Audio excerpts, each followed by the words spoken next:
magbababad tayo ng inbreed na palay RC160. So mayroon tayong 60 kilos dito, 40 tsaka 20 kilos. Dito tayo magbababad sa ating drum. Okay. Babad natin for 24 hours.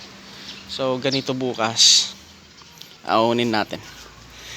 At siguro mga alas 12 ng gabi magpapalit tayo ng tubig. So direct na natin dyan.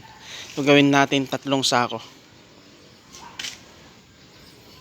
Gawin natin 3 sako yung pagbababaran natin para hindi mahirap aunin later on. Okay. So ito, try natin yung 160, yung variety nya by Siha Seed Producers. Okay. So seed grower AG, and then variety 160. Date of harvest April 5, 2025. Okay, so happy farming.